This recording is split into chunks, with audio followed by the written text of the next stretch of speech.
Welcome to the podcast with Ghost and Slim.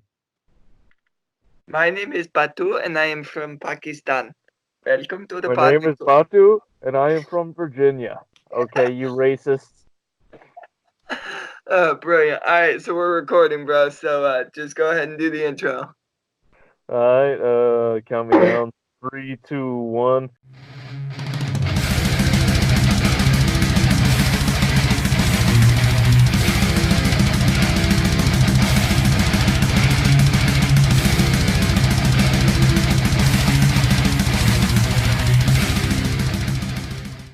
Hey guys, welcome back to the pod with Ghost and Slim. I guess this is season two. I'll go ahead and say,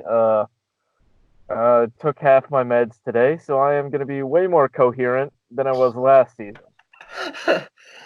Jeepers. Okay, no more of that like mindless ranting because I'm gonna be honest.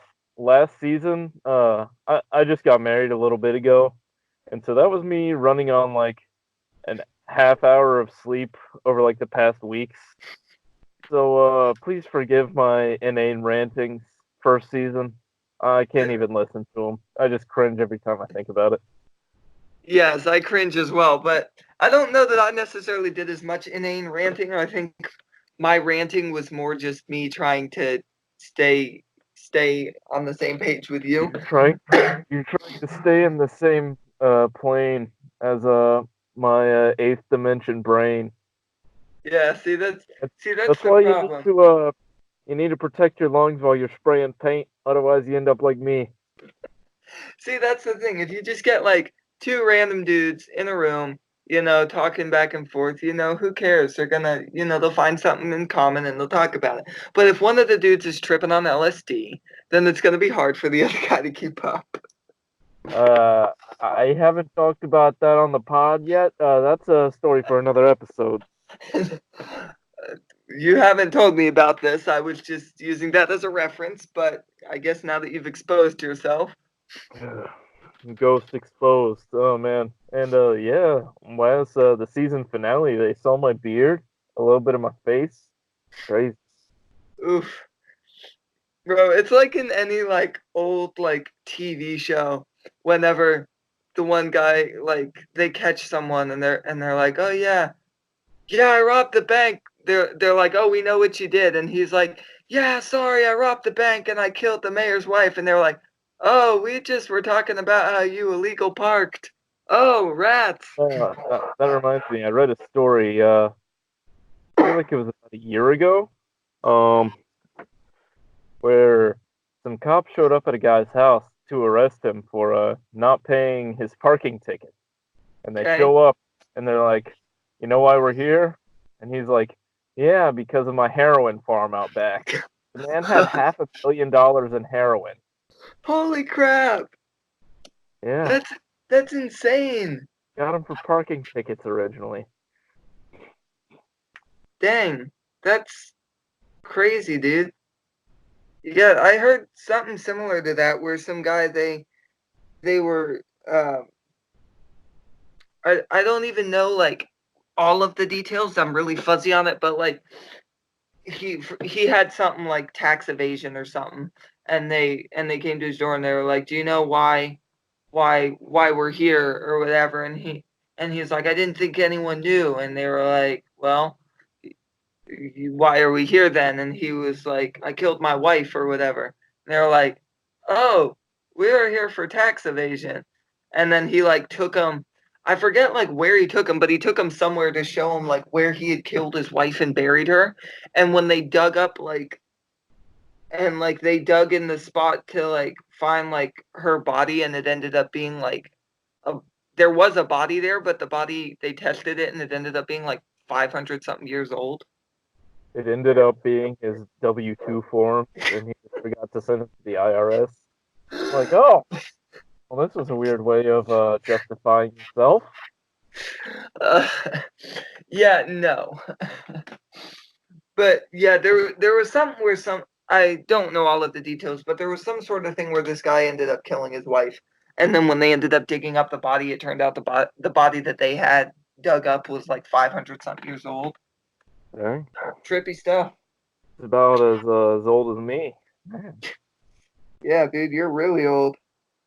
Yeah, but before we get into the topic, I would just like to throw a thing out there. All right. All right, Since throw it. season one was recorded like 8 years ago now, Christmas passed, and Indeed. decided to buy myself a Christmas present because I know I wasn't getting one for my wife. Uh, long story there. Someone stole her stuff, so she wouldn't give me nothing unless I gave her the money for it. Because if someone steals your cards, got to get them renewed, whatever. Yeah. So I bought myself a carbonation machine, busted it out tonight to celebrate start of season two. Carbonated Ooh, some Gatorade. Why don't they sell carbonated Gatorade? This stuff is delicious. dang, living it Uh, up with that carbonation yeah, machine. yeah. Bought a carbonation machine. Not naming a brand because they haven't sponsored us. Who cares? They'll sponsor us. Everyone's gonna sponsor us eventually. Yep. Yeah, And name you carbonation company, but only then. yeah, yeah. I did that a while back. I got myself one of them carbonation machines. Started carbonating my own saliva. What a I don't. rush! There's testosterone in the saliva of men, so that's kind of like steroids if you think about it. Just swallow your spit, you'll gain muscle. Dude, you know there's someone out there doing that. I mean, you don't swallow your spit. Nope, none of it. I spit it all out. My Even mouth people is who a dip, like people who dip, they swallow the spit. Oh man, that's nah. My mouth is a dry, barren wasteland. uh. That reminds me, I was in class. Yeah. This guy, he was sitting next to me, and he was a heavy dipper. He go through like a whole can in one of our 3 hour The Big Dipper? college classes, and he would spit it into his Diet Coke bottle. One Oh day, he took a sip, no. unknowingly took a sip, and you instantly saw like the color in him change to green. He's like, "I gotta go," Oh no. throwing up. Pretty funny. Oh, that's awful. It's not the exact same thing, but a lot of people don't know this, but like my dad for years has had this habit of making us waffles for breakfast every Sunday morning. And we used to I don't Cat. I'm not gonna make that joke. We're non-denomination podcast. No denominations here.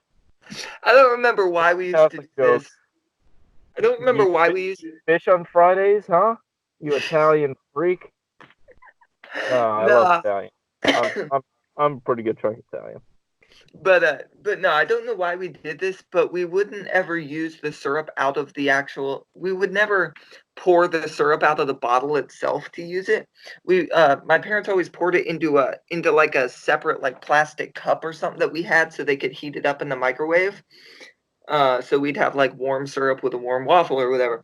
Well, I remember one morning when my dad, sitting at the table eating his breakfast, went to grab his coffee cup and, unbeknownst to him, grabbed the wrong one and grabbed the one that was just filled with warm maple syrup and took a big old sip of some of the Mm. sweetest coffee he'd ever had.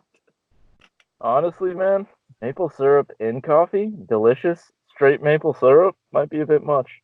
Yeah, straight maple syrup, like, it's not bad, but it's not great either. It's kind of like if any of y'all had the experience of like when you're a kid and your mom lets you smell like her vanilla extract and you're like, ooh, that smells really good, give me some. And then she lets you taste it and it's the worst thing ever.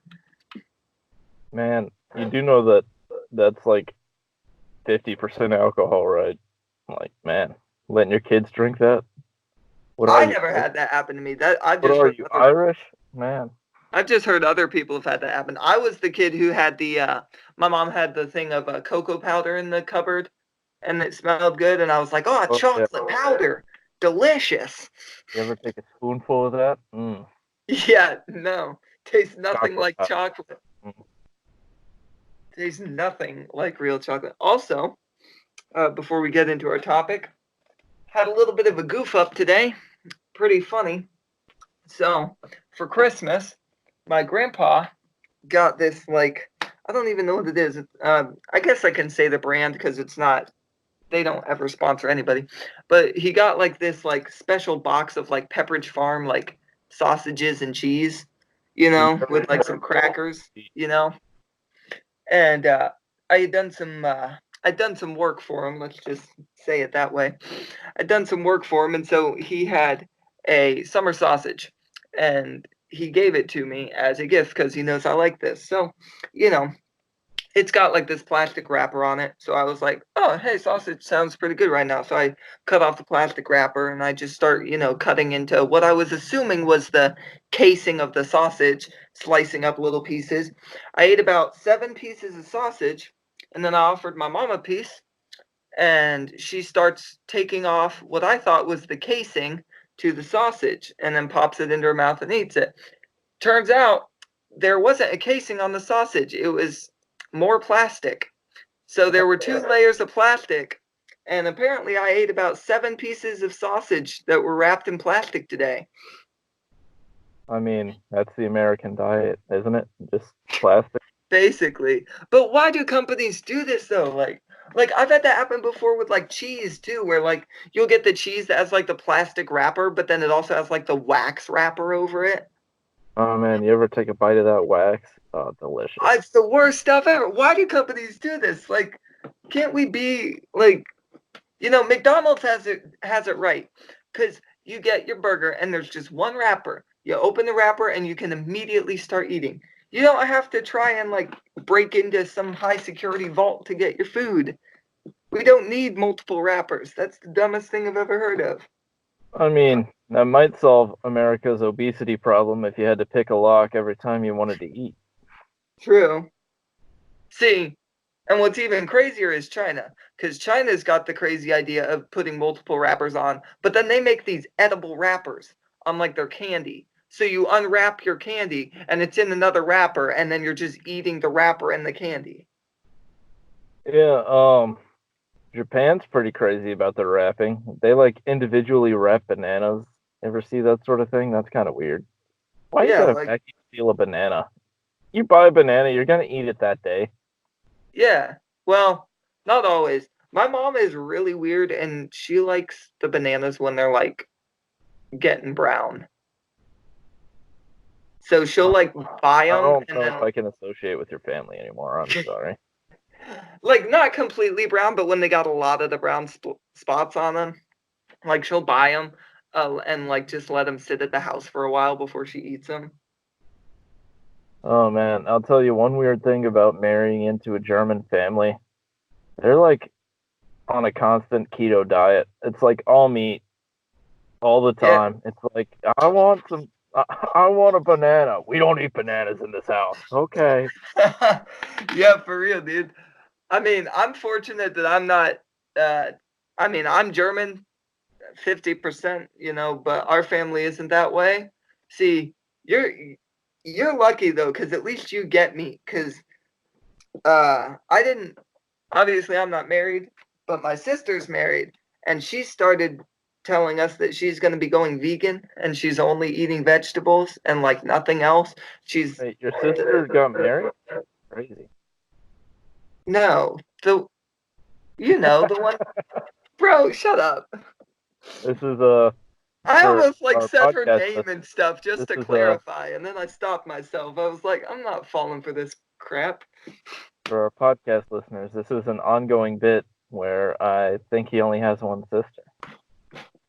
For all the podcast listeners, I don't know how I've fallen for it this many times. Oh For our my one god. listener who's not even paying attention to this. But for real though, like she's like, yeah, all we're doing is vegetables and I'm only making vegan meals, and I'm just like, yeah, I'm probably never coming over ever again. Sorry. Because I have a lot of friends who are vegan too, and so it's just kind of like, all right, at some point you got to eat like a piece of chicken or something. I one thing I don't understand is I ran into someone who said that they eat meat but they don't believe in hunting because they believe killing animals is wrong. And I'm like, what? How does How does that work? Like I was raised the opposite way. If you don't kill it yourself, then you shouldn't really eat it because it's not. Yeah. So I don't know, just weird to me. Yeah, like I know a lot of people who, well, I say I know a lot of people. I know people who are like pescatarian, which I know PewDiePie on YouTube, he's stated that he's pescatarian, which basically means like he eats fish, but the way that he's put it is that he only eats like stuff that he's willing to kill. So Yeah, like so if he's not willing to kill it, then he won't eat it, which that makes way more sense to me than just being totally against hunting and killing. Like, I don't know. yeah. I could live the pescatarian life because I love fish. I could eat fish every day. Yeah, bro. Get that seafood. Like, I love me some like shrimp and calamari, dude. Oh man, one weird thing. I can't eat the local scrimps here, man. Something in the water. I can eat like imported scrimps, but I can't eat them. I can't eat them local ones. Really? Yeah, cause like I went to a fancy restaurant and it's like, ooh, local shrimp. I'm like, okay, I'll try it. Me and my wife, we both like that night. Our faces were like super swollen. Dude, Yeah, that's not good. but I don't know. It might have just been the restaurant because like I've been shrimping before and eating the shrimp like straight out the bay and I was fine. So I don't know. Yeah. Yeah, that sounds more like maybe a health violation that should probably be looked into.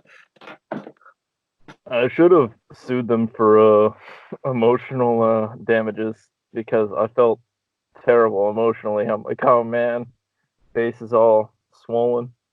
Look like I Yeah. went through 3 rounds with Mike Tyson. Now, I know like everyone's got their own Someone preferences. bit my ear off. Yeah. Everyone's got their preferences when it comes to like seafood and stuff. I want to know your legitimate thoughts on scallops, bro. Oh, I love a scallop. You do? Oh yeah. Man, like I've had them in stuff and it's fine like when I have them in stuff, but like my mom's like just like grilled some scallops like straight up and I'm just like not they got like a weird bitter taste, bro, that I am Mm. not about. Like I'm a huge shrimp fan. So, I don't know, man. Well, I like bitter. I've said on the podcast before in season 1, the incoherent years of Ghost. Uh, I, drinking a cava. It's like Yeah, really bro. bitter. It tastes like some potato juice, and I love it. So, Yeah. You need to get some of that oh, I forget what it is exactly. They had it on an episode of Good Mythical Morning, dude. That like green, like bitter gourd juice mm.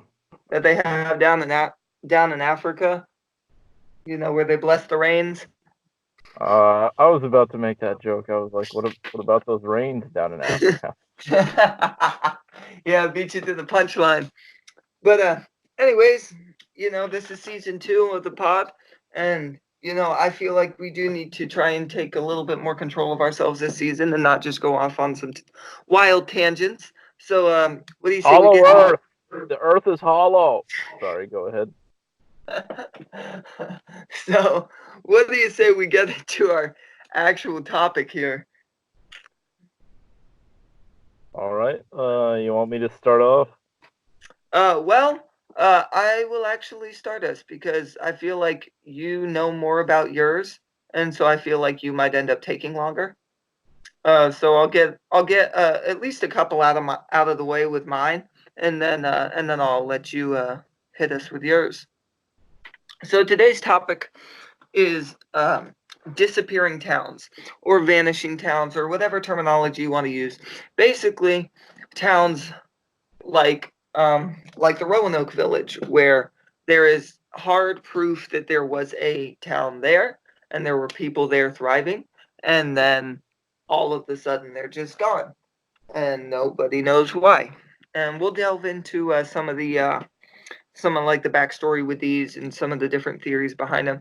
Now, do you know uh, do you know anything interesting about like the Roanoke Island that maybe people don't know? Uh, I'm gonna blame it on the Indians. Touche, touche. I mean, I'd probably, well, yeah. Which this is an Oh honest. yeah, and communists. Because I just want to be really inflammatory. What about communist Indians? I mean, I've known some Indians on the res, and not that I live on the res, but I've known some Indians who do live on the res who are like hardcore communists. Yeah, I feel like I feel like yeah, there's rules in place out there on the res, but I also kind of feel like it's a little bit kind of like a wasteland where you just kind of make your own rules. I mean, yeah, the one guy I'm talking about, his dad stole his air conditioning unit, but that's a story for another time. Definitely a story for another time. So obviously there's, the really, really famous, towns that everyone knows about, like Roanoke and stuff. And we're not just talking about ghost towns either, because a lot of times with like ghost towns, like we know what happened to the people. Like, especially out west, there's so many towns where just like people couldn't make it and so they left, you know. But these are towns where Boy, they're I'm joking. Oh man, I'm doing so bad at so inflammatory. but anyways, yes, like obviously with a lot of those we know what happened to the people. But with a bunch of the towns that we will get into today, oh, we may not know what exactly happened to the people. Or there may be theories, and this is all up to speculation. We are not, stating that we know anything about these. We are just giving you the facts that we have researched and letting you draw your own conclusions. We do not have any definitive proof of what happened to any of these towns. I believe I can speak for both of us, right? Um, oh, the one that I did research on, like, there's a definitive answer on why everyone left. So, Ah, oops. well, it's fine then. Don't worry about it. We'll still discuss it, We'll figure out what's going on. So my first town that I will get into is the town of Hoa Verde in Brazil. Have you heard of this town? Nope. Alright, well, let's get into it. The town of Hoa Verde.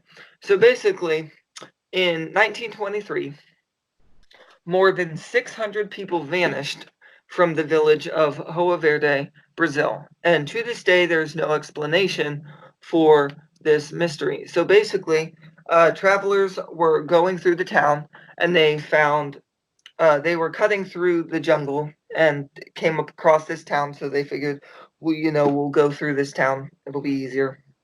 And they discovered, all the buildings, all the homes, they got there and they were all gone. They were all abandoned. There were no signs of an ambush. There was no signs of kidnapping. Uh, the only thing that now you say that and a lot of people assume, oh, well, maybe it's just, we have no clue what happened. But there is a little bit of evidence here. They were examining the town and there was nothing that could be found except for in the school on the blackboard in red chalk, the phrase, "There is no salvation," was written in big letters across the chalkboard. Nobody in the town. Any thoughts? Um, it's just a prank, bro. They all pop out. Hey, surprise! Happy birthday! Yeah, no. So a manhunt was started to find the villagers, and one of the popular theories is that the villagers fled due to the political climate of Brazil at that time. That maybe they were afraid of conflict with guerrilla warfare, and uh, you know, despite the theory being believable, nobody really can understand how 600 people couldn't be found inhabited and yeah, how 600 people couldn't be found inhabiting somewhere else, you know? Like you would kind of assume that 600 people you're going to find somebody. A lot of people blame alien abduction, but as if you're looking at it from a realist perspective, as much as I would love to say it is alien abduction, if you're looking at it from a scientific point of view, you can't just immediately say, "Oh, it's aliens." And yeah, Oh, that's yeah. Ever seen Ancient Aliens? Pyramids? Aliens. Stonehenge? Aliens. we don't know this for sure. White House? Probably aliens. We know who built the White House, dummy. I wasn't there for it, were you? Yeah, well, you also weren't there for a lot of things. Just like my dad Yeah. wasn't there for me. No, I'm kidding. I'm kidding, guys. I'm kidding. That's a joke. That's a joke. Don't take that and run with it, because that's a joke. Uh, If you want any more episodes of the podcast, you will not tell him I said that. child abandonment. Oh, man. The next Your town to father will kill you disappear with a might clock be top. mine. But one of the things that is kind of interesting with this town of Joa Verde, because it doesn't just end here. The whole thing with it saying there is no salvation written in chalk. What is probably one of the biggest things that you would say everyone knows about Brazil? They they have a large Japanese population and pretty good tempura chicken and shrimp. No, look at it from a religious standpoint. Tempura shrimp. No, I mean, Brazil. yeah, Idiot. that's a large population of Christians, predominantly Catholics. Exactly. Now, the Catholics, they tend to use Latin text, if I am correct.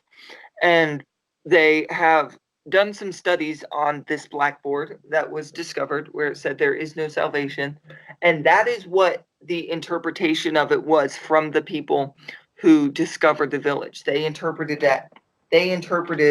the phrase on the blackboard as there is no salvation, which, is why this tends to get a sort of creepy vibe, because everyone's like, oh, there is no salvation, and it's this creepy, ominous omen message, whatever.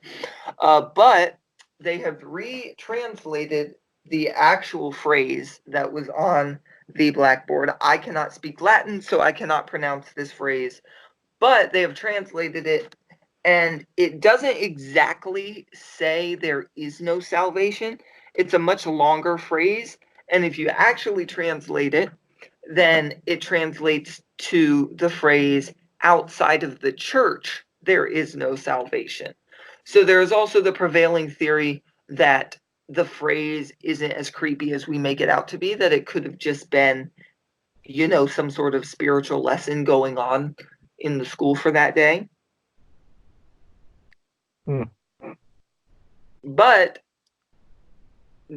even if it is, we're still missing 600 people, and we have no clue why. Any thoughts? Was it Bigfoot?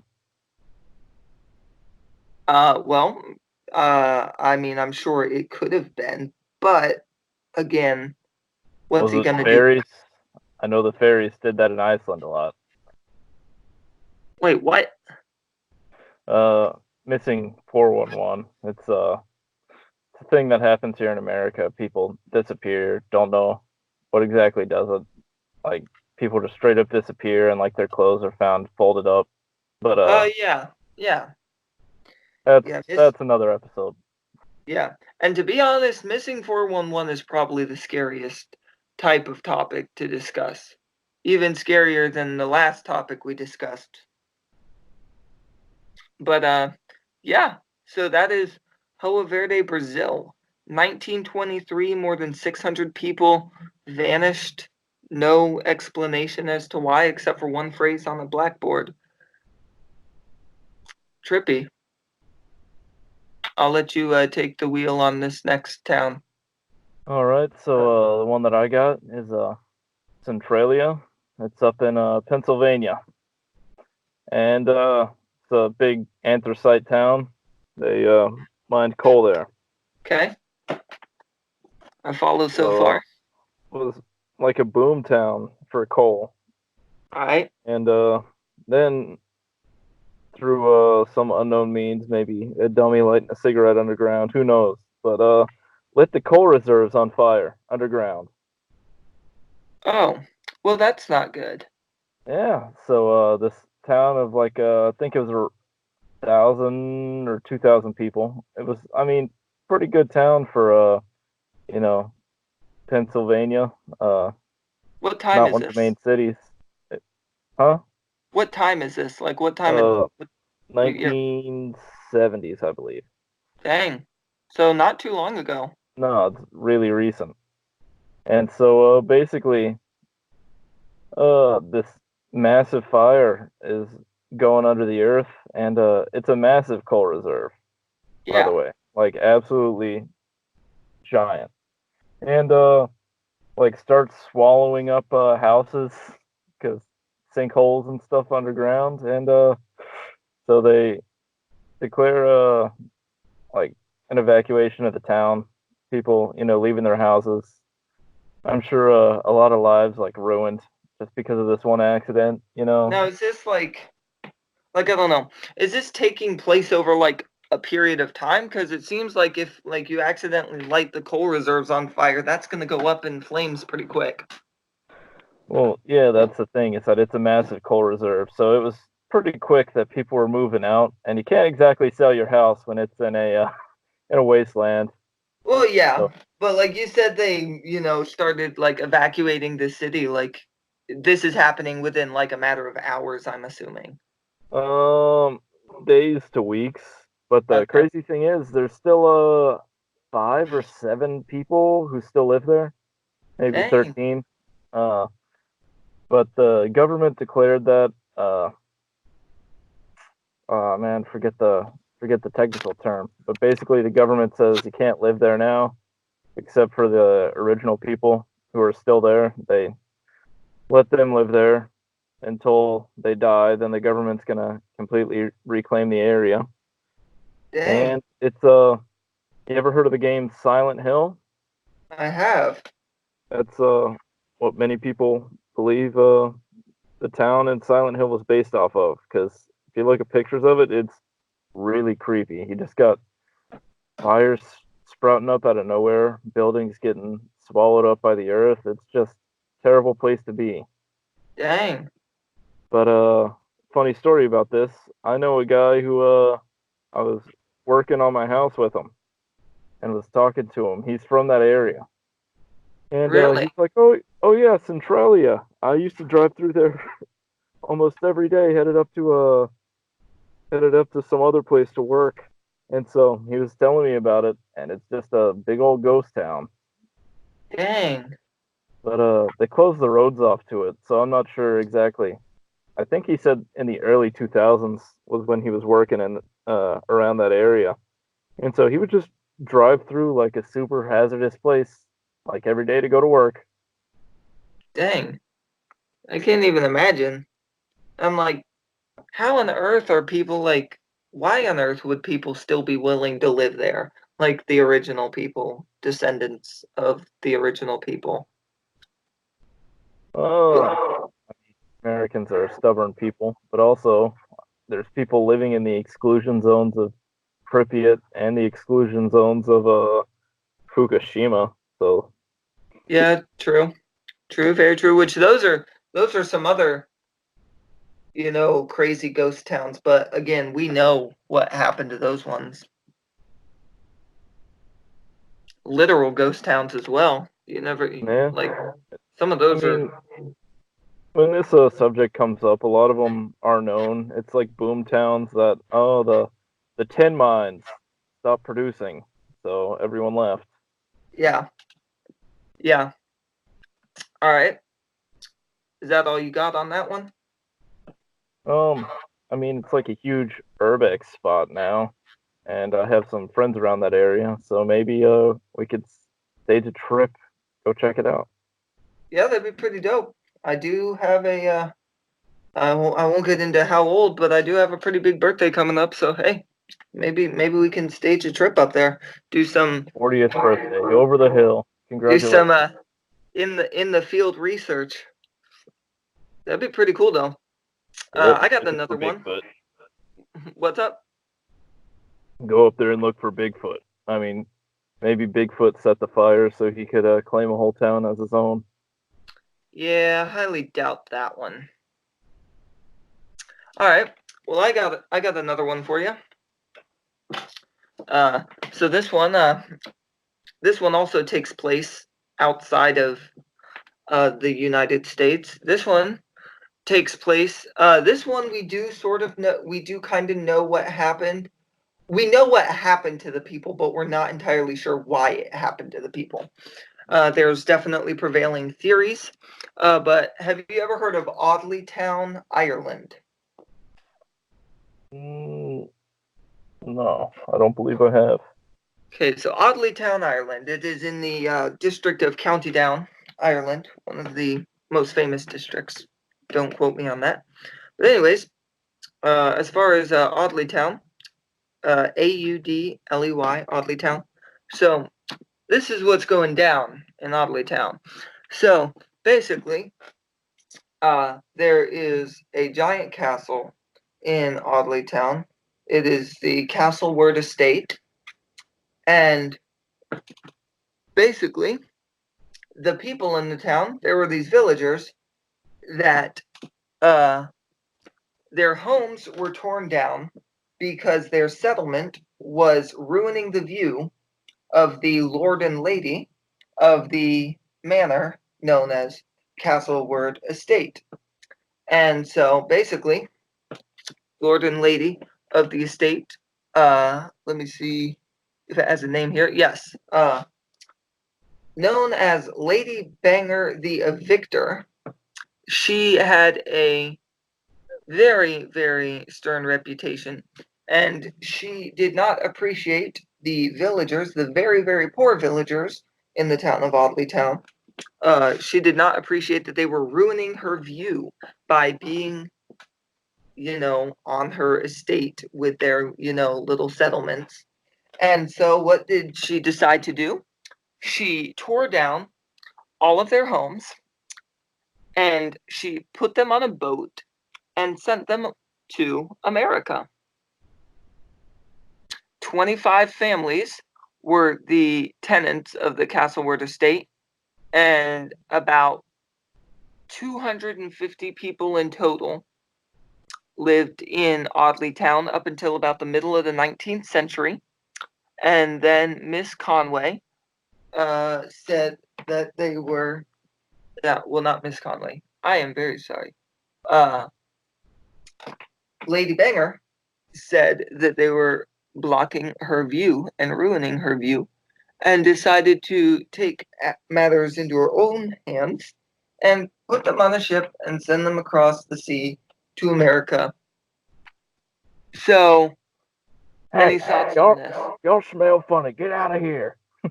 Basically, so the first ordnance map of this area in 1834 shows a few hamlets, and by 1859, the map that they had in 1859 did not show these hamlets, but showed 100 acres of woodland. And there's a guy named Mr. Conway who has studied the Castleward archives, and he said tradition has it that Major Andrew Savage Nugent did not like the inhabitants, and he and Lady Banger, all of the inhabitants were referred to as being very poor and not the sort you'd want as good neighbors on your property. So in many ways, it was seen as an act to try and remove a problem. And so supposedly, Lady Banger married Major Savage Nugent, and they decided to plant the woodland to make their two estates appear to blend into one another. And they did not like that there were people in the way, and so they got rid of them. Any thoughts? Um, kind of a jerk move, but in a way I can sort of understand it. If I could just make all my neighbors leave and have a big old piece of property, might consider it. Touche. So basically, a certain Brian Fitzsimmons said that this plan seemed to work. Apparently, the perspective of the house up there, if you do look from the rear of the house, it appears that their estates merge into one another because of the narrow distance of the low at that particular point. Whatever the case, in 1852, the families were put on board the boat called the Rose from Strangford to Boston. And the Rose had passengers like the Hinds, the Smiths, the O'Connors, but there is no record of them or the boat ever arriving in the U.S.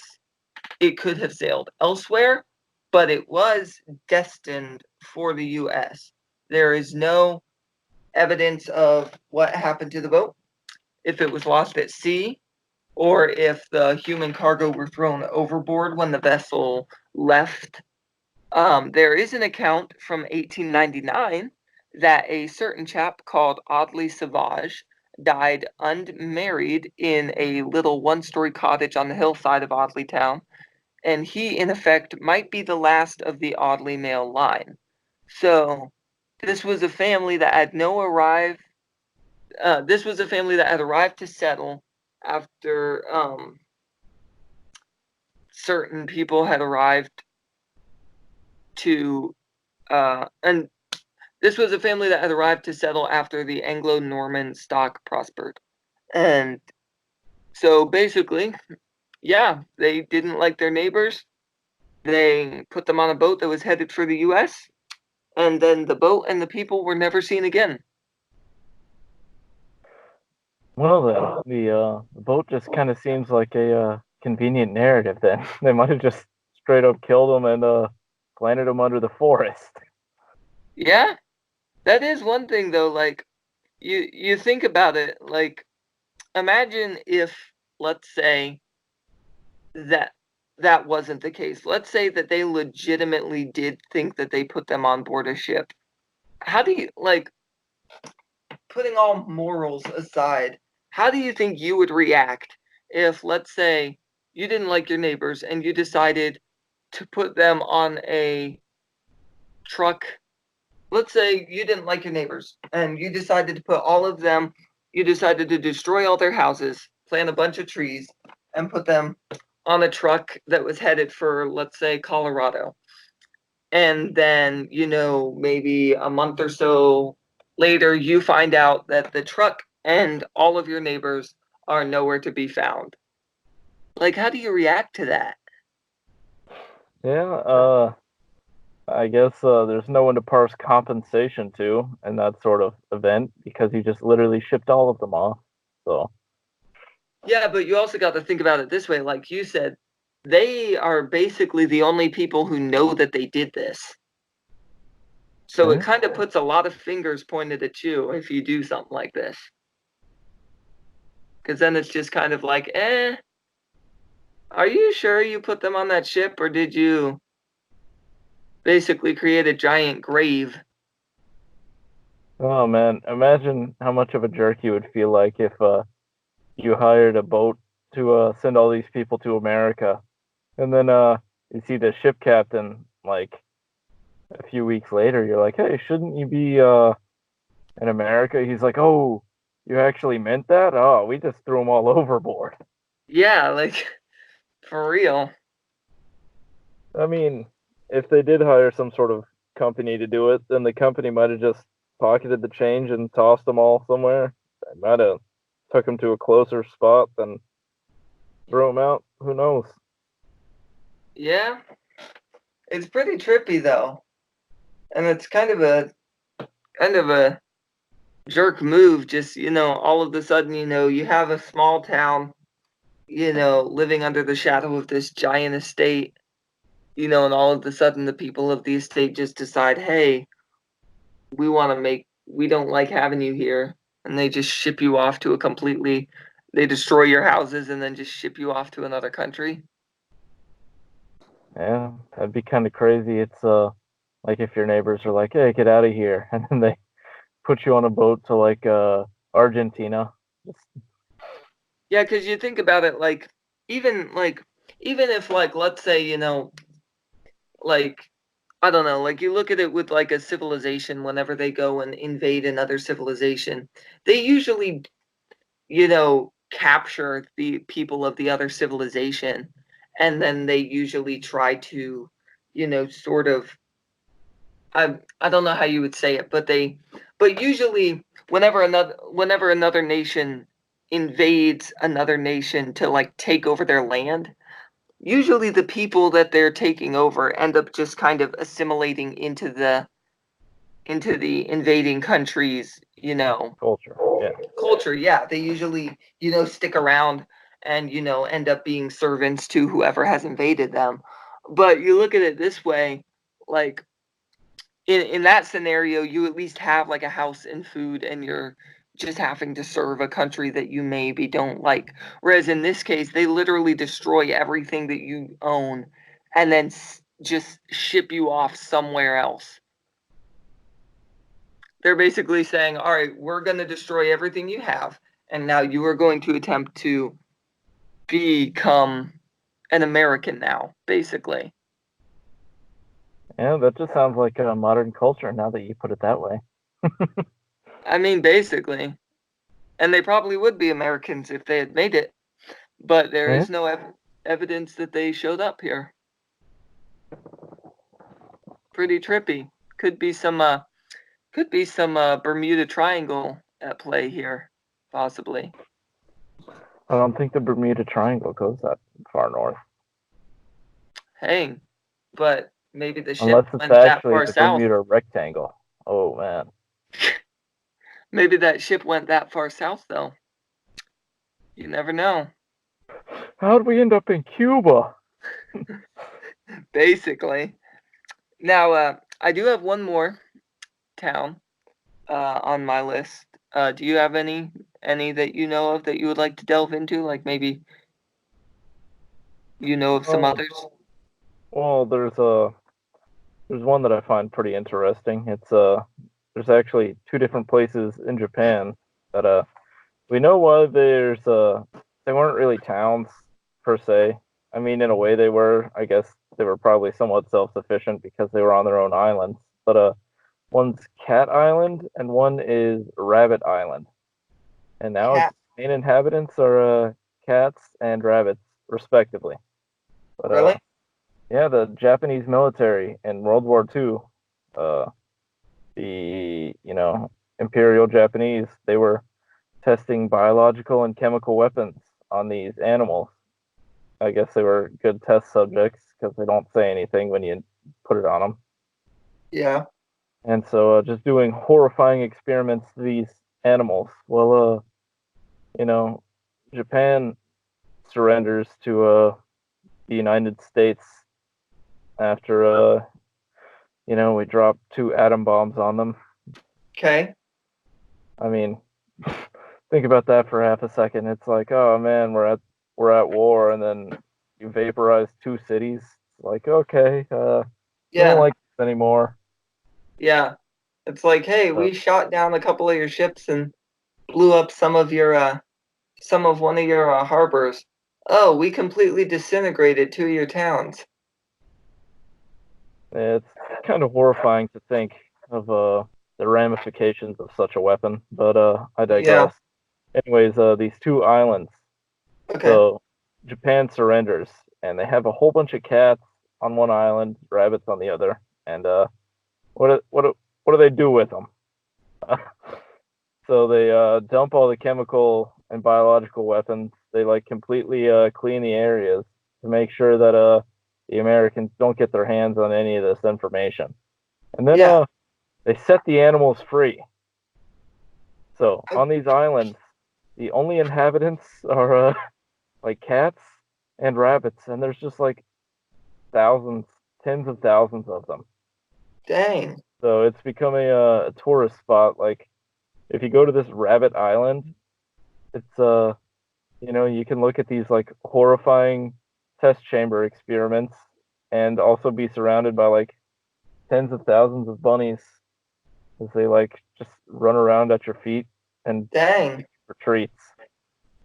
Now, you would think though, wouldn't these rabbits and cats, wouldn't they all be like deformed from like experiments and biological radiation? No, because they would kill the animals right after they experimented on them, and so Uh, the surviving animals have like no trace. The Japanese were very clinical in their experiments and in their cleaning up process. I still don't believe we know what exactly they were experimenting with because by the time we got there, it was just completely everything was 100% wiped. dang. Yeah, It's pretty horrifying to think about. yeah. That honestly, I think the only thing worse than nukes is biological weaponry, which is like one big thing we still experiment with, which is kind of scary to think about. Yeah, true. For real. One Now, superbug could completely wipe out all of humanity. So just think about that before you all go to sleep tonight, y'all. yeah, enjoy that. Well, on another note, I have one last and final town. This is probably the most this one is definitely a very interesting one. This one has a fair amount of information with it. This is the town of Erkhammer, Iowa. Have you heard of this? Uh, no, but it sounds pretty awesome. Yes, it does sound very awesome. But I'm not sure if you'll ever be able to go to this town because said town may or may not exist. So basically, one person recalls that the town of Erkhammer, Iowa, during the 1920s and early 30s. Uh, so basically, for lots of years, people passed through, the bustling town of Erkhammer without giving it any thought. People often drove through it. There's even rumors that transactions took place there between tourists and the pale Erkhammerovians.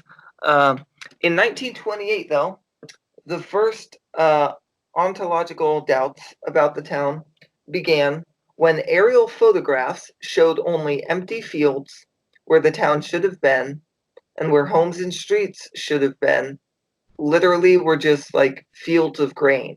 Literally, like aerial photographs showed nothing of this back in 1928.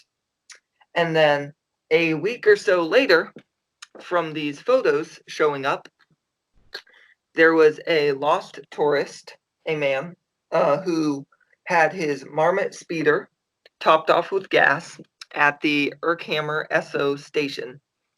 Uh, and about 2 miles outside of town, he realized that he had been ripped off because he was completely out of gas. And so he decided that he would walk back to demand a refund from the conniving general store and gas pump emporium. The only problem was, as he was walking back, that the longer he walked, it never seemed that he ever reached the town. The town always seemed to remain the same amount of distance ahead of him. Like he was constantly walking but never getting to the town.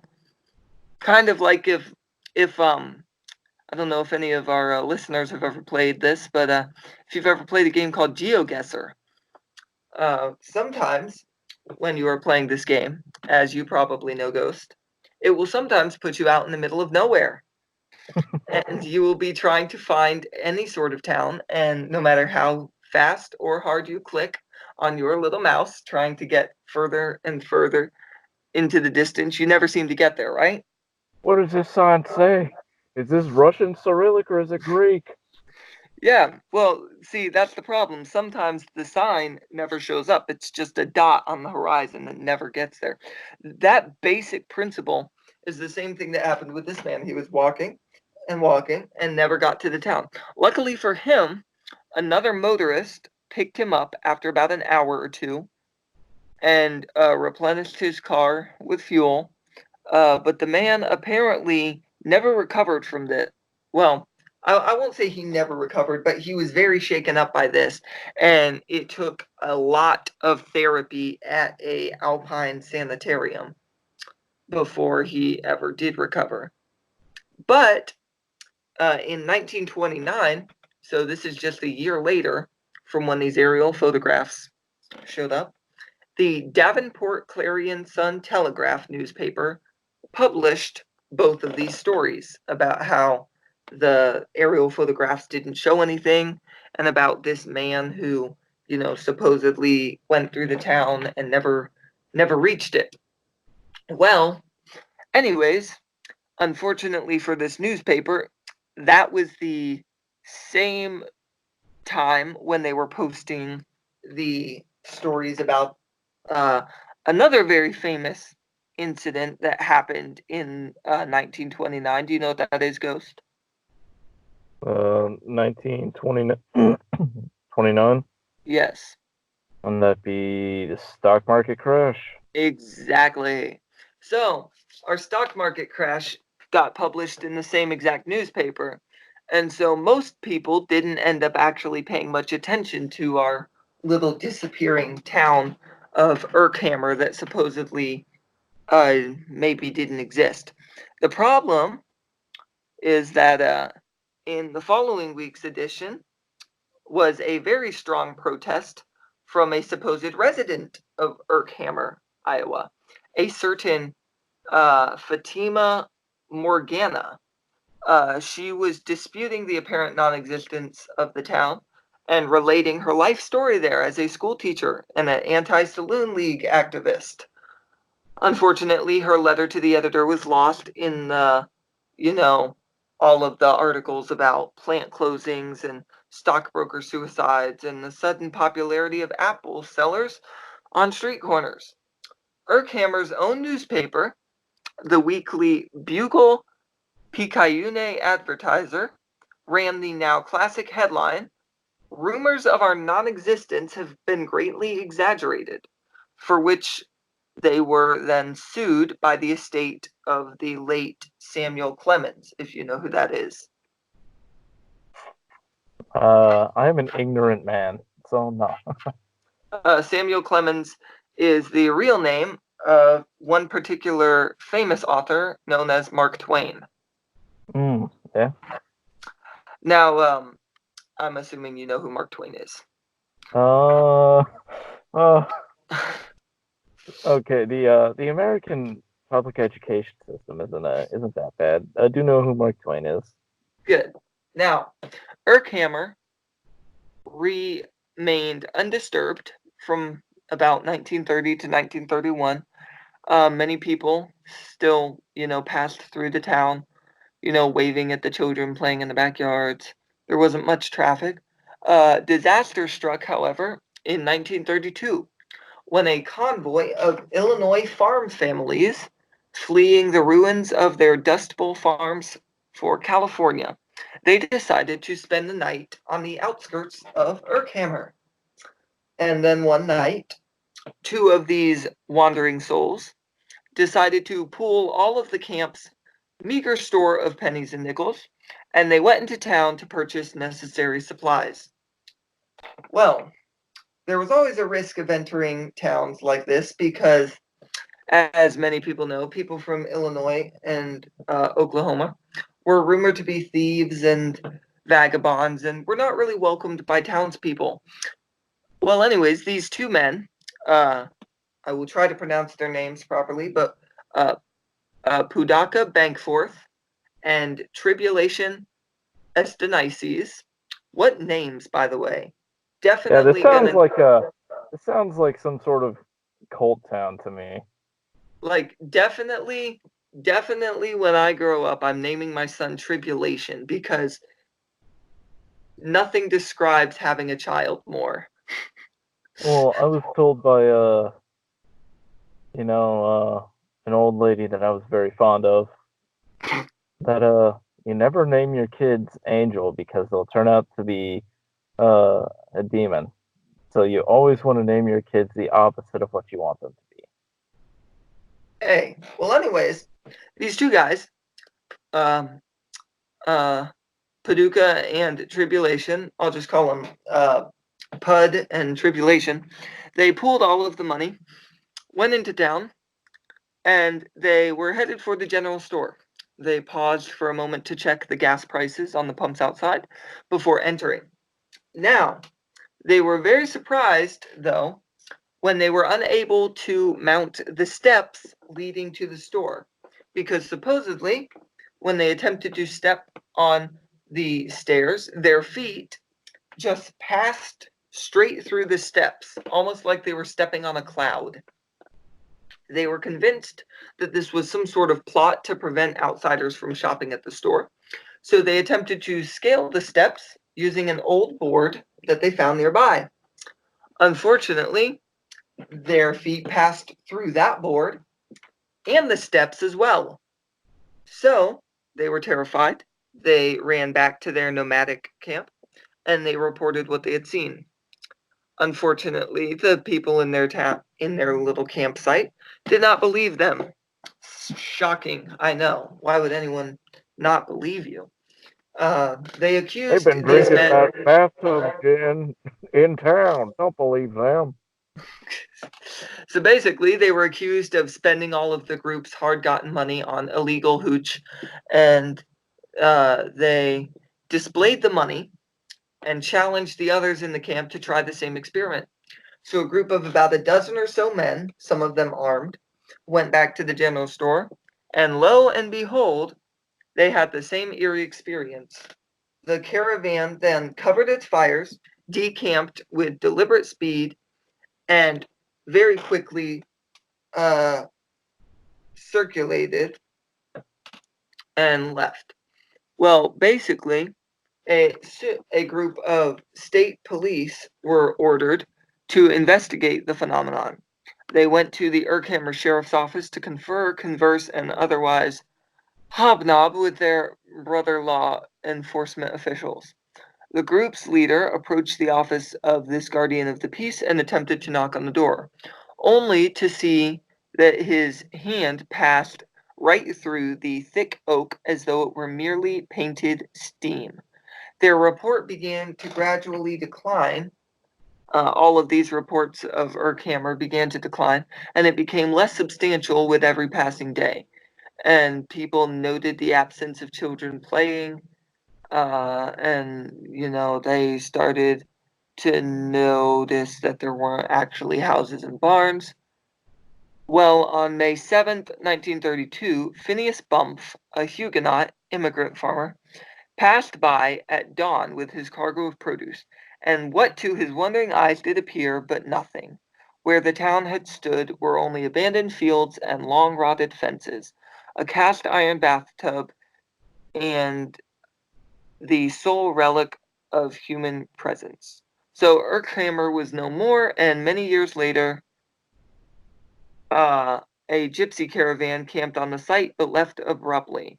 Basically, they told a councilman that the place was saturated with the tears of the dispossessed and with the despair of those who had never borne names. Any thoughts? Um, I know it's a lot to process. when you're describing that, I know most people would say aliens, and it might be, but Yeah. one thing that came to my mind was I've been listening to oh man, I am so uncultured. I just forgot what where does the story of Aladdin that comes from a certain Persia. text. It comes from Arabic. basically a collection of stories about the Middle East. 1001 Arabian Nights. Yeah, Yeah. it reminds me of the stories of like jinn, genies. Like, Yeah. and in a way, this was sort of like a similarity to the deserts. If you think about it, the Dust Bowl going on, we destroyed the environment, so it's kind of like a big old desert. and Genie Town. So they should have, rubbed the doorknob, got a few wishes out of it. Yeah. It's really interesting though because it's really weird because so many people reported to have like gone through the town, seen the town, interacted with people in the town, and then gradually over time, the town just all of a sudden is gone. And like you're saying, it's during the Dust Bowl, so like what if it's like you were saying with the 1001 Arabian Nights, like you think about like over in the deserts how they have like mirages and stuff where you see things that aren't really there. What if this is literally just like one giant mirage where everyone is just it's the Dust Bowl, so people are just traveling through there trying to get to California and they're just assuming that they're seeing this town when there's really not anything there. Think about how terrifying it would be to be like, a single guy or something. You lost your job. Your family lives in Alabama. You moved up to somewhere up north for work. You lost Yeah, work, trying to walk back down, and you got your 6 shooter, a few pennies to your name, and you see a town in the distance. You're thinking, oh man, I haven't eaten a good meal in 2 days. So you yeah. just start walking towards it, and you walk towards it for days, and you're not getting any closer to it. Imagine how damaging that would be to your psyche, just I know, like for real, seeing like a place that you can never get to. I know, and that's what literally happened to the one dude who went through the town and then supposedly claimed he was ripped off. Like he was about to run out of gas and went to this town, supposedly filled up with gas, and then 2 miles out of town runs out of gas and claims that he was ripped off. What if he never actually got gas? What if he just thought he got gas and then kept driving, ran out of what little amount of gas he had left, and then tried walking back to the town and was literally just walking back to nothing. I mean, this is literally that Twilight Zone episode. I don't know if you've seen the episode where the little kid can like wish people into the cornfield. I don't think so. I haven't watched a ton of the Twilight Zone. I need to. Oh man, it's so good. I love the Twilight Zone. Tried Is to get my this wife like to watch it with me. She does not like it. is this like the original Twilight Zone or like the new one? No, the original. I haven't watched any of the new one. Yeah. I did want to see the new one though cuz I love the concept of the Twilight Zone and the new one's directed by one of the guys from Key and Peele. Hmm. That'd be I pretty bel interesting. I might have to check it out. But yeah, but like that that is like one of the crazy things with that is that like if it is in fact just a mirage, like because you think about it, like obviously there's like psychological stuff that can happen to you, but like doctors or anybody can pretty much figure out what exactly is going on there. But if it's literally just a mirage, you know, you're claiming to have seen a town that doesn't exist. They can't prove anything on that. yeah, it's So you're basically just deemed an insane person. I mean, another thing it might be is government experimentation. I mean, we started experimenting on people early 1900s. I mean, earlier than that, really, but this was 1930s when psychology and quackery was running rampant.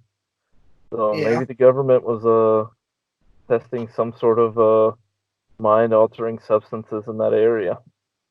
Yeah, it's definitely possible. It's pretty that is one of the things that is impressive to me though is like how many of the stories tend to correlate. You almost Oh wonder man, because Skinwalker's got all of them, bro. what's up? Skinwalker's got them, bro. No, but like I'm like it is one of the reasons that like I tend to believe in cryptids and cryptology and just weird phenomenon in general is because so many of the stories tend to have real like things that correlate.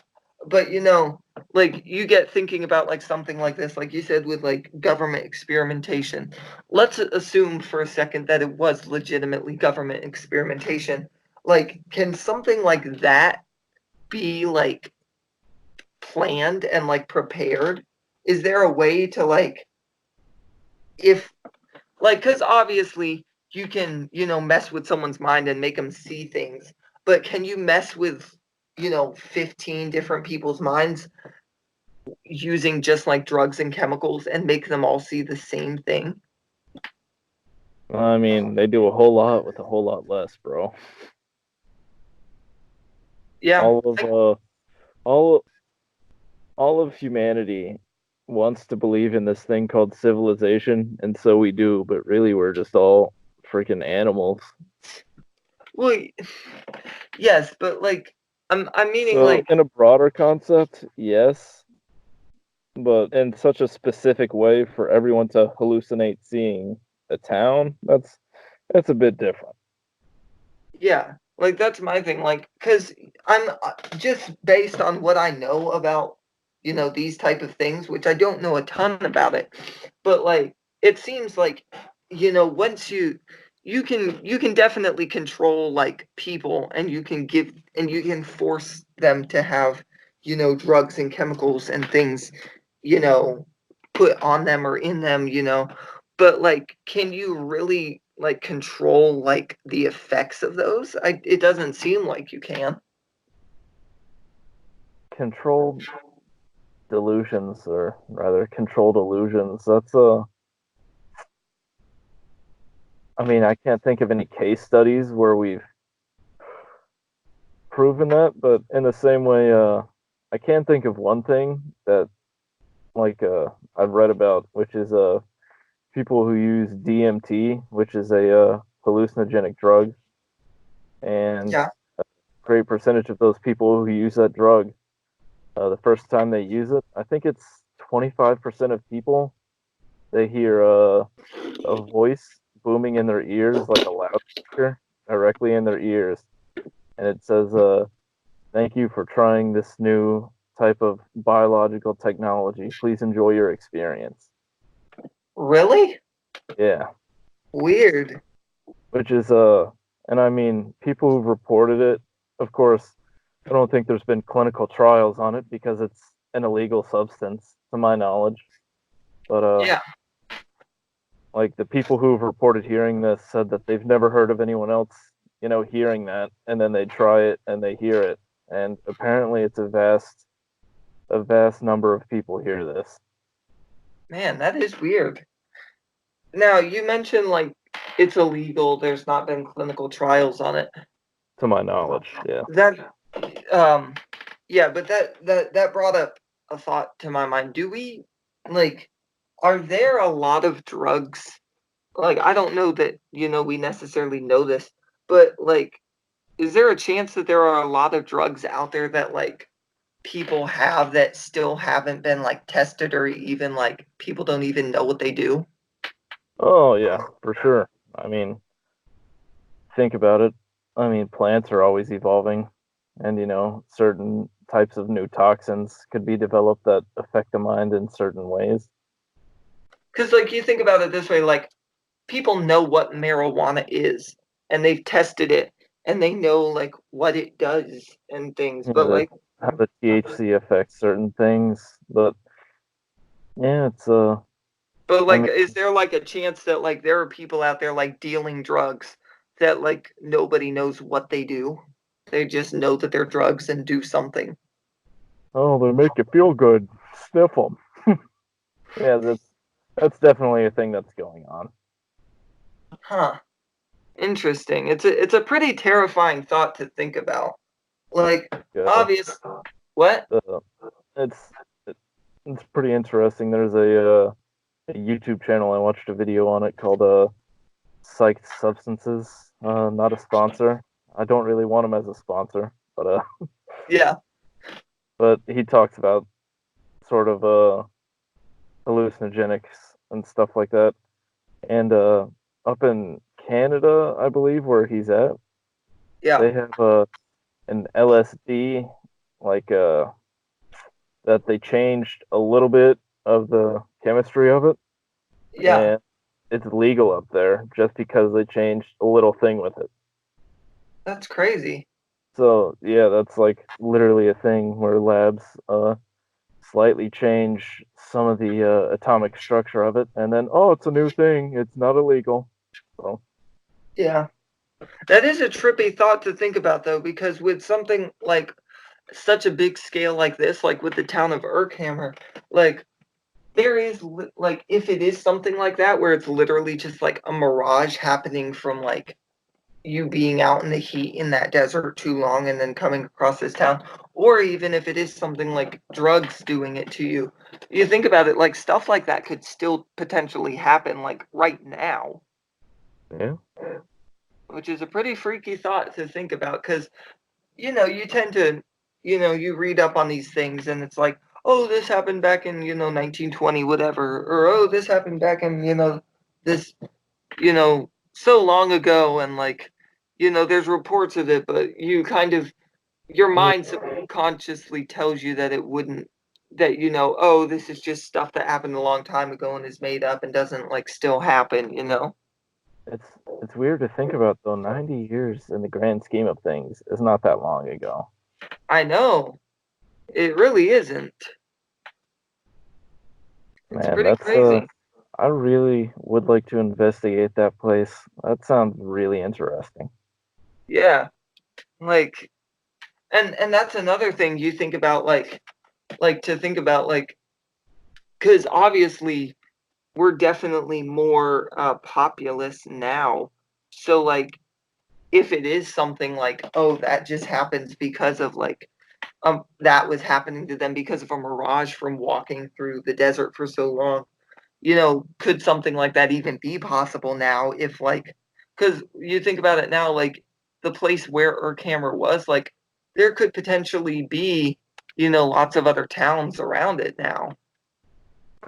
Yeah, it's an interesting thought, but then again, you ever drive around like uh,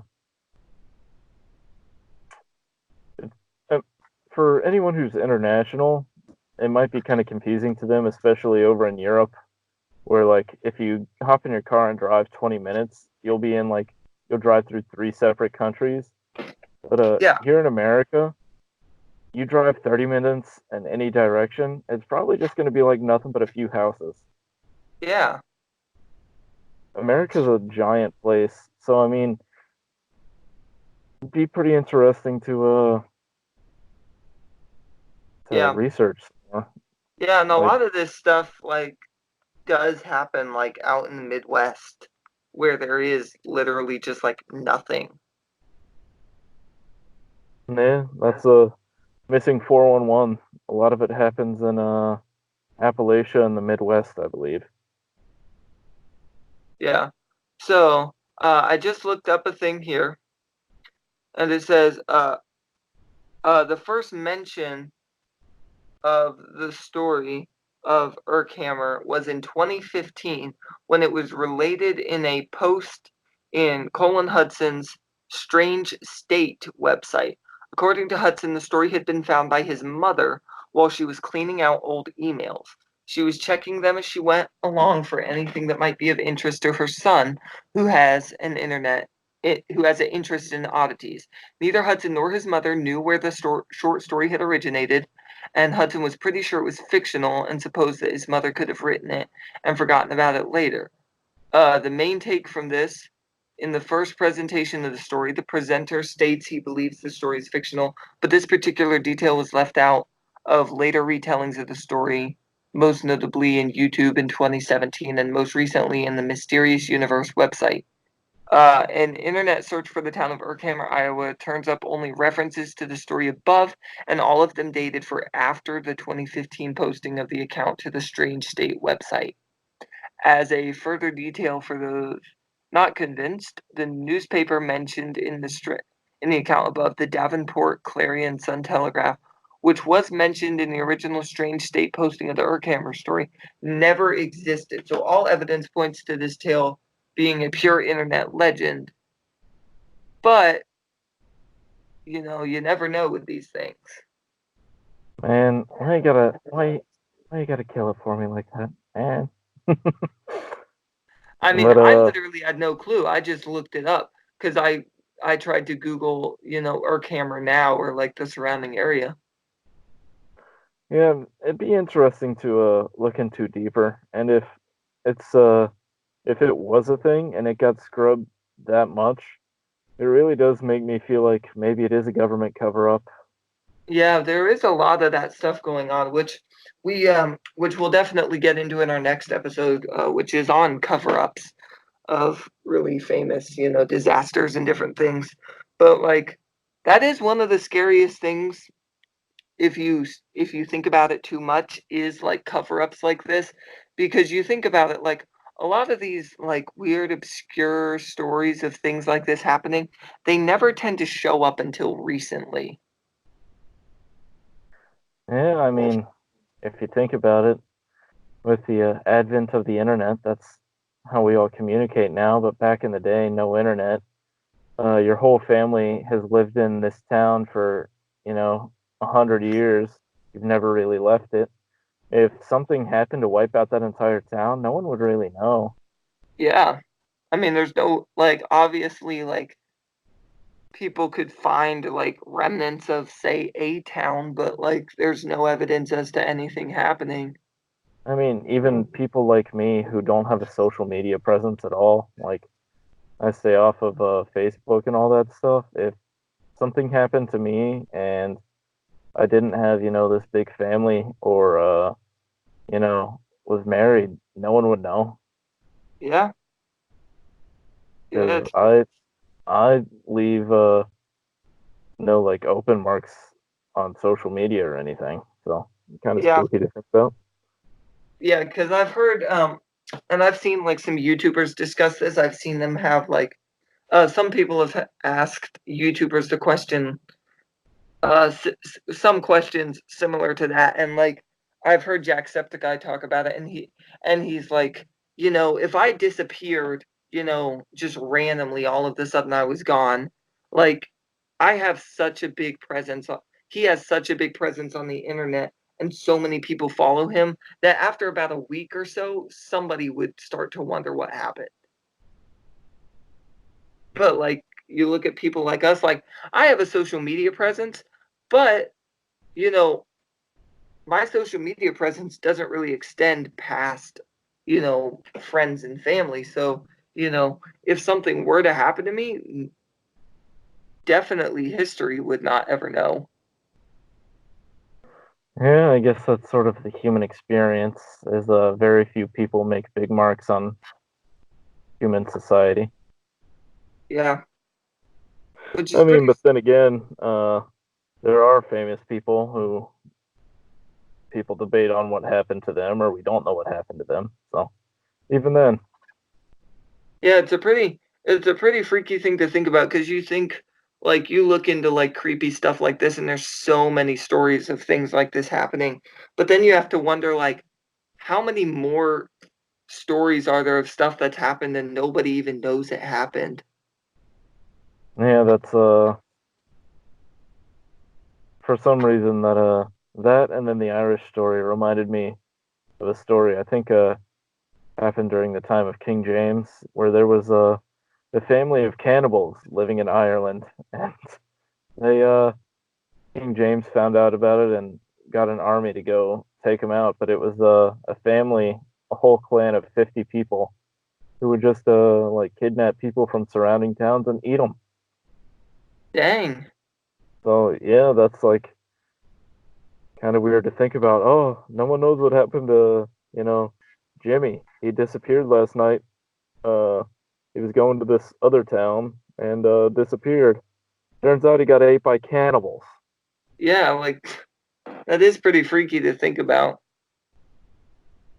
Especially like if you think about like people living in surrounding towns, like if That's a disclaimer. I don't know if that's just like folk legend or what. I forget where I heard this story. I think I read it on the internet, well, and hey, you I can always trust believe everything on everything the I read. internet. Yeah, You can trust everything on the internet. yeah, How else but are we gonna That is pretty freaky to think about. Like, let's say you have, town A is just normal people, town B is normal people, but then town C has all the cannibals in it. And let's say, like, you live in town A and your son tries to go to town, C, and nobody knows that there's cannibals there, and all of a sudden he's abducted and eaten by cannibals, and you have no clue what's happened to your son, and then all of a sudden, like 5 years later, King James shows up and is like, "Hey, by the way, Town C is full of cannibals, and I'm trying to raid it." Yeah, that's definitely a surprise. There's a lot of weird history on King James. We should talk about that at some point. But yeah, like did, he did like a huge witch crusade, killing cannibals. Interesting guy. Yeah, definitely. We'll definitely have to delve into that. Now, next episode, we are going to be doing on cover-ups, famous government cover-ups, weird government conspiracies, and we hope to have you guys tune into that. Maybe we'll do an episode on King James after that. I think that about wraps up this episode, though. We've definitely discovered, not discovered, but we've definitely researched and, unfolded the stories behind some pretty interesting stuff today. What do you I think, Ghost? wouldn't exactly say researched. Kinda just looked on Wikipedia for like 30 minutes, but I mean, I did never go to Wikipedia, but, to each his uh, own. I only source things from Wikipedia. If it's not on Wikipedia, I don't believe it. Yeah, because Wikipedia, you can edit anything on there, so it's real people. I mean, honestly though, I think I trust Wikipedia more than I trust other sources. Yeah, to be honest, that is true. Like so many of these other websites, especially when you're looking up stuff on like conspiracies, because like if you're just looking up like stuff on history and stuff, like you can find that stuff on like pretty trusted websites like the BBC and stuff like that. But if you try to like look up anything dealing with like horror or like conspiracy and stuff, like it takes you to the most random sites like Jimmy's conspiracy blog. And you're just like, I don't know about this. I don't know if I trust this Jimmy fella. Yeah. Rumor has it he was eaten by cannibals. Yeah, I don't trust anyone who's been eaten by cannibals and survives. Yeah, definitely. Oh my goodness. But yeah, I think that about wraps it up for this episode, don't you think, Ghost? Yeah, I guess time for you to give a product suggestion or something like that. It's been a while since we recorded something. Yeah, I got a wreck. I got a wreck for our fans. So there is a little bit of backstory into this wreck. Um, so uh, what would you now? I feel like Ghost will agree with me on this. We do not tend to like modern television. That is modern American television, might I say, like reality TV. And why would you say that is, Ghost? Uh, I'm not exactly sure. I only watch anime. I'll have you know. No, but I just it Like seems a like bit look at it this manufactured way, for me. like look at it this way, like a show like America's Got Talent or a show like let's say like American Idol or shows like that. Why would you say you are not a fan? I mean, it just seems too synthetic. Just seems like it was made in a lab. Exactly. Exactly. Now, we're going to go into this just a little deeper. So, as far as music is concerned, all these people, go crazy over music auditions and stuff on TV, especially like American TV. But I tend to not care that much for, shows like The Voice and stuff in America and like musical auditions on like America's Got Talent and stuff. Why would you? Do you know why, Ghost? You hate music. No. Why would you not appreciate it? Uh, because I don't have cable and I'm cheap. No, no. It's because it's all the same, dude. It's Yeah, because pretty much. it's all just like crappy pop music and country music, and you never get to see any of the other genres of music, right? Yeah, if it's not Mongolian throat singing metal, I'm not interested. Anyways, I'm beating around the bush here, but the thing is, I found a video on YouTube that I am going to post as our rec. And I want y'all to watch this because it is amazing to me. Because you look at American TV, and especially shows like The Voice and stuff like that, all they ever showcase is, modern pop music and stuff like that. They never delve into other genres of music like jazz or rock or heavy metal. Like, think about it. Like, if somebody tried to go on America's Got Talent right now or on The Voice right now doing rock and roll or metal, do you think they'd get very far? Oh no, probably not. Probably not, because modern America is brainwashed to appreciate boring crap metal or not metal, but boring crap like pop music and stuff, and that's all you ever see. But anyways, I digress. I saw the other day a clip from The Voice, but it was I'm not exactly sure, and don't quote me on this, but I believe it was the Swedish Voice. So like Sweden's equivalent to The Voice. And they had a man went on this show, and I was watching. You know how you do when you go on YouTube. You go down these rabbit holes, and eventually you end up at like the top 10 best singers to ever appear on America's Got Talent or whatever. Well, I ended up down one of these rabbit holes and found a video from the Swedish Voice. And as you do, you see like all the judges sitting there, and I was assuming like, okay, it's just gonna be some, guy or girl with some beautiful voice, and they're gonna sing, some, whatever, Justin Bieber song, and everyone's gonna go crazy. But I was sorely mistaken, because what this man did was he went on stage and he sang Run to the Hills by Iron Maiden, and he did it flawlessly. Like, not even like, all the judges are sitting there, and you hear the drums kick in, and then that electric guitar riff kicks in, and immediately I was blown away. I was like, whoa, someone's singing a heavy metal song on The Voice. And then it got me thinking about like American TV and like how trashy and crappy it is, because all we have is boring modern pop and like modern terrible music. You never get to see this stuff. So it kind of blew me away. And then I went down an even further rabbit hole and thought, what if there's more people singing The Voice, but they're doing metal in other countries? And I found like 3 videos, and I will post them in the description below for you guys. I want you to check them out. There's this guy who went on the Swedish Voice singing Run to the Hills by Iron Maiden. I found a teenage guy who went on The Voice over in Asia. I'm not sure which one. And he sang Highway to Hell by AC/DC flawlessly. And then I found one, and I'm pretty sure, I think it was either like over in Russia or in like South America. A guy went on stage and sang Smoke on the Water by Deep Purple. You never see that in America. We need this stuff on American TV. I would totally watch modern American TV if we had this type of stuff. What do you Yeah, think, that's Ghost? I mean, pretty interesting. Yeah, I I don't don't know. Maybe really I'm have fanboying a anything little. to add to that. Maybe I'm maybe I'm fanboying a little bit just because I'm a big like rock and metal nerd. But like, I don't know. Like, I think that stuff is like really impressive, especially to like see people like willing to actually go out and do that type of stuff, because I feel like rock and metal have sort of like been dying off lately, and like there's not as big of a following.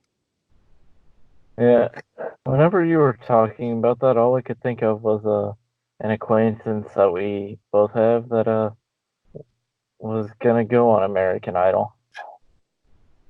We have an acquaintance that was going to go on American Idol. Yeah, Steven Tyler. He was going to go on American Idol? Yeah, he was like planning on it. I don't know if he did, but like, I don't yeah, think he did. I think we would have known if he did. yeah, I don't know.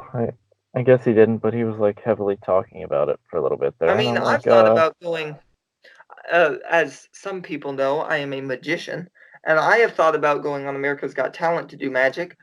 And for a while, I was actually like into singing and singing decent, and I post some stuff on my YouTube channel. Go check it out, the Jurassic Park.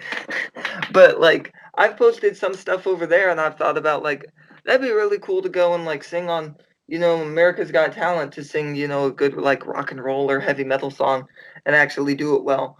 But then like when you actually think about it, like you would never get anywhere because the way that the modern, algorithm with shows like that is like unless you're singing, the hip popular songs now, you don't go anywhere. Yeah, kind of scary thing to think about is we'll reach a point where it'll be shows like that, but it will be an algorithm that chooses people out. I mean, look at YouTube. Instead of like YouTube's human judges, already it'll becoming. be an algorithm that does it. Like, oh, scientifically speaking, this person has the broadest appeal. Yeah. I mean, look, YouTube's already basically headed that direction. Everything is headed that direction. Our future is going to be ruled by algorithms. It's a scary thought. I hope you guys sleep well thinking about that. And I think we've about hit the topics we've wanted to hit this episode. Wouldn't you agree, Ghost? Yep. Don't forget Hollow Earth.